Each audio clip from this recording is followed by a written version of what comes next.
Today, let's hear the story about the 10 plagues of Egypt sent by God.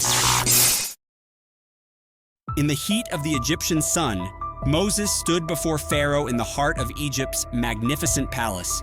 His eyes burned with the weight of a message given by God himself. With his brother Aaron by his side, Moses spoke the words that sent ripples through the grand hall. "Thus says the Lord, let my people go, that they may serve me." Pharaoh, seated upon his golden throne, raised a hand to silence Moses. His voice was firm, unyielding. "Who is the Lord that I should obey him? I do not know the Lord, and I will not let Israel go." This was the moment when God's power was about to unfold. The first of 10 plagues would soon befall Egypt, testing Pharaoh's resolve and demonstrating the might of the Lord. At the break of dawn, Moses stood at the edge of the Nile. With a swift motion, Aaron raised his staff over the sacred river, a lifeline of Egypt. As the staff struck the water, it darkened. Slowly, the river turned into thick, crimson blood. Fish floated lifeless to the surface, and the once refreshing river now reeked of death. The Egyptians, in panic, rushed to wells, only to find that the blood had seeped into every source of water. For 7 days, Egypt suffered, their hearts burdened with thirst and confusion. But Pharaoh remained unmoved, his heart as hard as stone. As Pharaoh's defiance grew, so did the intensity of God's signs. From the swamps and the riverbeds, a low rumbling could be heard. Suddenly, a mass of green, leaping creatures emerged. Frogs, in unimaginable numbers. They flooded into the homes of the Egyptians, their beds, their kitchens, their temples, leaving no space untouched. At night, their croaks echoed through the land like an unending drumbeat, driving the people to madness. Desperate, Pharaoh called for Moses, promising to let the Israelites go if only the frogs were taken away. Moses prayed, and the frogs died. But Pharaoh, once the crisis passed, hardened his heart yet again. Then came the dust, the fine, powdery sand that the Egyptians were so familiar with. Yet on this day, as Aaron struck the ground with his staff, the dust transformed. It swirled up into the air, morphing into biting, stinging gnats. They invaded the nostrils, eyes, and skin of man and beast alike, causing misery across the land. The magicians of Egypt, who had mimicked the earlier signs, now stood helpless. "This is the finger of God," they whispered, but Pharaoh refused to listen. Soon after, a new terror befell the Egyptians. A dark cloud formed on the horizon, not of rain, but of buzzing, swarming flies. They infested the land, swarming in thick clouds that darkened the sky. They filled every house, every corner, carrying disease and devastation. Yet, within the land of Goshen, where the Israelites lived, there was peace. No flies dared cross into their borders. Again, Pharaoh relented, offering empty promises to Moses, only to retract them the moment relief came. God's warnings intensified. Moses, eyes now reflecting both the sorrow and the righteousness of God's judgment, came before Pharaoh once more.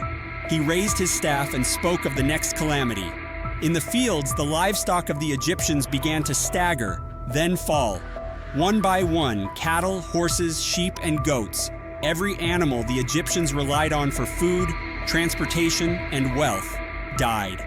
The Israelites' animals, however, remained unharmed. Yet Pharaoh remained obstinate, his heart growing colder with every plague. This time, the affliction was personal. Aaron threw soot into the air, and it spread like an invisible toxin across Egypt. Where it touched, painful boils erupted on the skin of every Egyptian.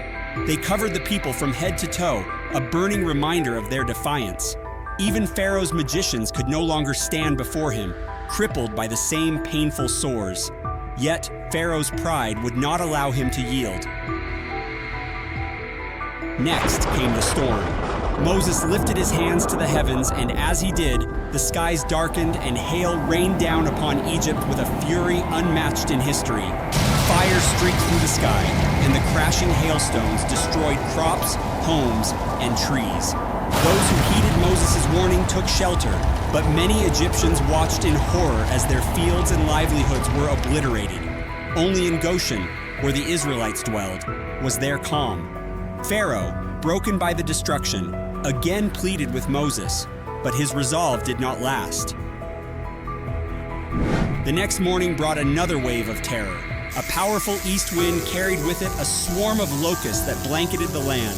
They devoured every green thing left after the hail, the crops, the grass, the leaves of the trees, leaving behind nothing but desolation. The land of Egypt was reduced to a wasteland, its once proud civilization brought to its knees. Pharaoh, in desperation, begged for mercy, but once the locusts were gone, he returned to his hardened ways. For 3 days, Egypt was plunged into utter darkness. A thick, unnatural gloom covered the land, so dense that no fire or lantern could pierce it. The people could not see one another, nor leave their homes.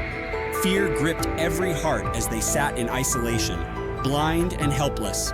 In the land of Goshen, however, the Israelites lived in light. Even now, Pharaoh's heart was locked in stubborn defiance. Finally, the 10th and most devastating plague was upon Egypt. With a heavy heart, Moses spoke the final judgment. At midnight, the Lord will go through Egypt, and every firstborn will die, from Pharaoh's own son to the firstborn of the lowest servant. But among the Israelites, no harm would come, for they were commanded to mark their doorposts with the blood of a lamb, so that the Lord would pass over their homes. When the clock struck midnight, a wail rose across Egypt. Every household, from the palace to the poorest home, was struck with the death of their firstborn. Pharaoh, his heart finally broken, called for Moses in the dead of night, his voice trembling with grief. "Go," he whispered, "take your people and leave Egypt."